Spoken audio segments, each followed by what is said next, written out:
Tá. E dentro do budismo, existe uma cosmogonia dentro do processo de compreensão de mundo? Existe. Eu vou trazer aqui uma visão do saudoso professor Ricardo Mário Gonçalves, que a Covid nos tomou. Mas ele foi talvez um dos maiores estudiosos de budismo, professor, doutor da USP, do Departamento de História, e ele dizia que não existe budismo, existe budismos, no plural, né? A gente tem que pensar que dentro das 3 grandes tradições do budismo, que são o Theravada, o Mahayana e o Vajrayana, que é o budismo tibetano. Então, dentro dessas 3 grandes tradições, você tem aspectos míticos ou cosmogônicos. Que fazem parte mais dessa tradição do que de outras tradições que são talvez mais filosóficas. Então, eu diria para você que talvez dentro de uma visão mais da tradição Theravada, que é a tradição do Sudeste Asiático, sim, há questões de você falar dos reinos da transmigração. Reinos, tá. Então você tem um reino dos infernos, você tem o reino dos humanos, e você vai transmigrando por esses reinos. Você fala de Tusita, você fala da morada e da passagem que você vai fazendo nos caminhos para a iluminação. Então, ao ponto de você ter uma fala do próprio Buda em que ele diz que existem milhões de Budas em milhões de mundos. Então, para o budismo, nós não estamos aqui sozinhos nesse planeta. O universo inteiro ele é cheio de vida, e aonde há seres sencientes, há ali a presença de um Buda, cuidando desses seres, né? E já puxando essa sua fala sobre Buda, creio eu que isso remete a uma pergunta que é: qual é a origem do budismo? Muito boa essa pergunta, né? O budismo, ele surge 2000... A gente fala que são 2.600 anos atrás, mas a gente não tem certeza. Foi 2.600, 2.500, porque naquela época você tinha um calendário lunar. Então nem sempre as datas batem, né? Isso. Então o Buda histórico, que foi o Buda que viveu aqui nessa época, ele nasce no norte, da onde hoje é a Índia. Naquela época não existia a Índia. Geograficamente não existia. Existiam hoje, ali, né? Aproximadamente 150 ou talvez 250 pequenos feudos. Alguns eram talvez maiores e mais importantes, alguns guerreavam entre si, alguns eram mais democráticos, outros eram mais ditatoriais, e num desses nasce Siddhartha Gautama. O reino deles era o reino dos Shakyas, né? E ele era filho de um rei, né? e da rainha Maya. E logo quando ele nasce, se tem uma ideia de que ele ou seria um grande rei ou ele seria um grande sábio. E nessas o pai dele tenta dar a ele a sucessão do reino. Então ele começa, as posses, né? Começa a dar as posses, começa a dar treinamentos militares, as artes de guerrear, faz com que ele se case muito cedo, né? E então, mas nada daquilo saciava a ânsia que ele tinha pela vida e por compreender a vida e por buscar um sentido para a vida, né? E nessas ele sai do reino e ele tem um encontro que é uma grande epifania para ele. Ele encontra uma pessoa doente, uma pessoa velha, uma pessoa que havia morrido e um sábio. E ele começa ali a entender que ele precisa fazer essa busca de libertação desse ciclo ilusório de renascimentos e mortes. E ele vai para a floresta, ele faz uma prática de mortificação, uma prática ascética, e ele percebe que isso não está levando à iluminação, ele percebe ao contrário que ele está morrendo fazendo essa prática, sem se alimentar, etc. e tal. E ele percebe que ele tem que fazer o caminho do meio, que esse caminho tão extremo realmente não o levaria a local algum, e então ele sai da floresta e ele vai fazer a sua meditação final, que é quando ele encontra então a iluminação. Quando ele alcança a iluminação, tem uma coisa que é interessante, que algumas pessoas olham para ele e falam assim: você está diferente, você está tipo brilhante, né? E ele pergunta para um primo dele, ele fala assim: mas você está me dizendo isso porque alguém percebeu que eu estou assim, ou você está vendo que eu estou assim? E o primo dele fala assim: não, eu estou vendo que você está diferente. E ele fala assim: então a partir desse momento eu sou o Buda. E Buda quer dizer o desperto, aquele que entendeu a natureza da realidade e a natureza da essência humana. A partir daí, ele passa 40 anos fazendo pregações em uma área de aproximadamente 500 quilômetros, essas pregações são o corpo de um conhecimento. Ele faz, ao longo dessas 4 décadas, 84 mil discursos. 84 mil. 84 mil discursos. E esse corpo de conhecimento é o que nós chamamos de Dharma.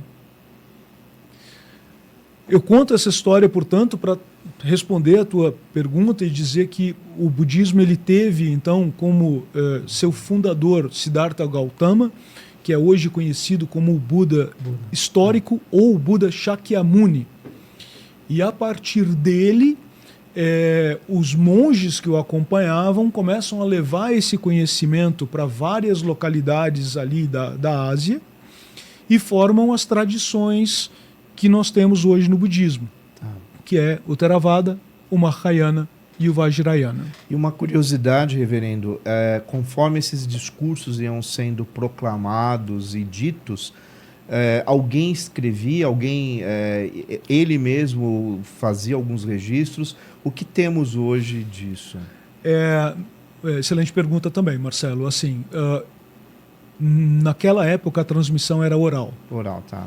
Então, ele falava algo e os monges começavam a decorar aquilo que ele tinha falado.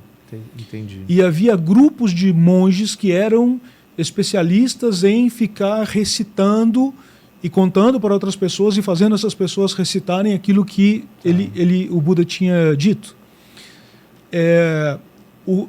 Muito se questionou se na tradição oral o conhecimento não tinha se perdido.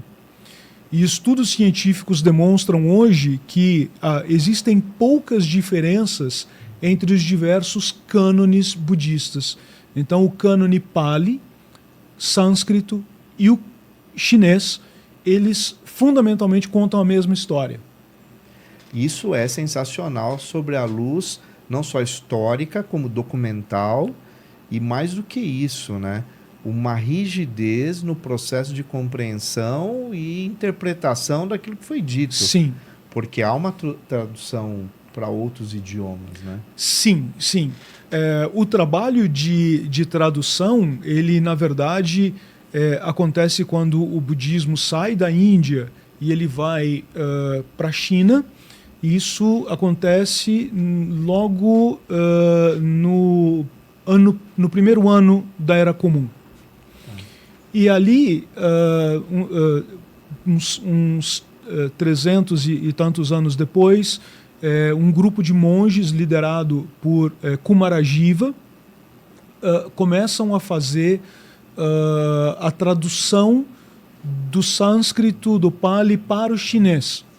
E isso gerou uma enorme dificuldade, porque às vezes não existiam palavras no chinês que fossem capazes de expressar a ideia que o Buda havia dado. Então, eles fazem um trabalho lindíssimo, e um trabalho que seria considerado hoje um trabalho de cientistas, porque havia tradutores, havia aqueles que copiavam, haviam aqueles que verificavam o que estava sendo traduzido, se a tradução batia com o original, e a partir daí, a partir do cânone em chinês, isso se difunde então pela Europa, e todo o conhecimento que é bastante rico, bastante rebuscado, e que traz então uma filosofia e um olhar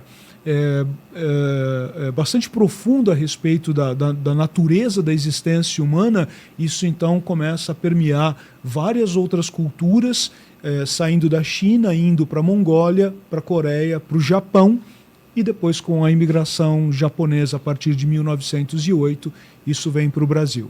Tá. Você trouxe aqui uma questão que eu acho que é muito importante para você que está nos assistindo, porque eu já, por várias vezes, eu escuto pessoas atribuindo o budismo e a sua origem especificamente no Japão territorial, território japonês hoje. E na verdade, você deixa muito claro na sua explicação, de uma forma, você elucida isso de uma forma muito bonita, de uma forma muito tranquila para quem está nos assistindo, que na verdade essa origem histórica, né, ela tem um outro caminho geográfico, Sim. Né, e que não diminui em aspecto nenhum para onde o budismo foi. E você já me respondeu, porque eu ia te perguntar, veio com a migração japonesa para o Brasil, mas antes de chegar no Brasil, o budismo já tinha se apresentado na América? Você tem alguma informação sobre isso? Sim, sim. Tem uma coisa muito interessante. Assim, quando a gente fala de como o budismo ele vai rompendo as fronteiras, Sim. A gente tem que entender que ele vai seguindo o caminho que era da Rota da Seda. Tá. E esse caminho ele vai fazendo fundamentalmente com que a tradição Mahayana vá se expandindo em direção ao Japão e em direção ao Ocidente. Ocorre que no ano 700, uma onda de monges budistas que tenta ir para o Ocidente acaba encontrando o surgimento do Islã no ano 700. E aí o Islã então repele esses monges e eles acabam indo para o Tibete, e ali eles dão origem à mais nova tradição do budismo, que é o budismo tibetano, o Vajrayana. Então, a gente tem o pessoal do budismo Theravada muito forte no Sudeste Asiático. Tá. Tailândia, Camboja, Vietnã, Sri Lanka. Que era a né? antiga Indochina. Sim. A antiga região da Indochina. Ali você tem uma forma de budismo monástico com os códigos dos monges, chamado de Vinaya, sendo seguido a regra. Então, os monges se submetem a uma série de privações que os monges do Mahayana entendem não ser tão necessário. Embora as premissas e as bases do budismo sejam absolutamente iguais em qualquer uma das tradições, as suas práticas variam. Que também tem a ver, talvez, com culturas regionais. Exatamente. Então, a gente tem aqui em São Paulo, da abadesa Miao, em Cotia, o Zulai. Zulai é um templo de budismo que é muito chinês. Que é muito conhecido. A gente tem aqui, na Avenida do Cursino, número 753, no Alto de Ipiranga, o Higashi Honganji, que é budismo japonês. A gente tem, assim, templos coreanos. a gente tem outros templos. Então, a gente entende que o budismo tenha essas premissas, essas bases que são iguais para todos, mas, às vezes, questões culturais que são, então, ligadas a países específicos dão uma coloração distinta ao budismo. No que concerne o Japão ele acaba colocando o budismo como uma religião nacional, assim que o budismo chega no ano 500 da nossa era, da Era Comum. E aí, os japoneses acabam criando um budismo tipicamente japonês. Com o DNA japonês. Com o DNA japonês. E aí, esse budismo, ele acaba indo para o Havaí e depois ele chega na costa da Califórnia, nos Estados Unidos. E ele chega fundamentalmente como o budismo Zen.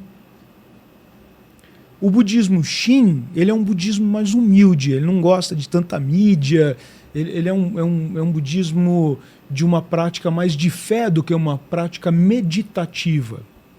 Então ele vem e ele acaba se tornando mais um budismo étnico, que é o budismo dos japoneses. Tá. E enquanto que o Zen, quando ele chega na Califórnia, com as práticas meditativas e o povo buscando a libertação da mente, sei lá, usar psicodélicos e tudo mais, eles acabam se apaixonando pela meditação. E aí o Zen ganha uma conotação, se não estadunidense, mundial.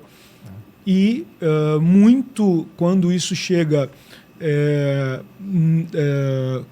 na secularização da meditação, ou seja, a meditação sai do budismo como uma prática religiosa e ela é admitida no campo das ciências para ser uma prática secular e uma prática que começou a ser estudada cientificamente. Então, você tem hoje neurocientistas, como o projeto Shamatha, do neurocientista Clifford Saran, que fica estudando como é que o cérebro funciona em estados alterados de consciência provocados pela meditação. Eu estou dizendo tudo isso para dizer assim que a gente não tem apenas o budismo Zen e o budismo meditativo. A gente tem inúmeras escolas de budismo, nem todas elas meditam, existem muitas outras práticas de budismo e a gente não pode estereotipar e falar assim, todo monge é tonsurado, todo monge é celibatário, todo monge é vegetariano. Não, nem todo monge cumpre essas regras. Existem monges que se casam, existem monges que têm uma vida secular, existem monges que não fazem a tonsura, né? Então, a gente volta naquela questão dos budismos, né? De você ter um matiz de enormes possibilidades de uma religião que tem no seu âmago essa vontade de romper com o ciclo de sofrimento que aprisiona a gente nessa vida.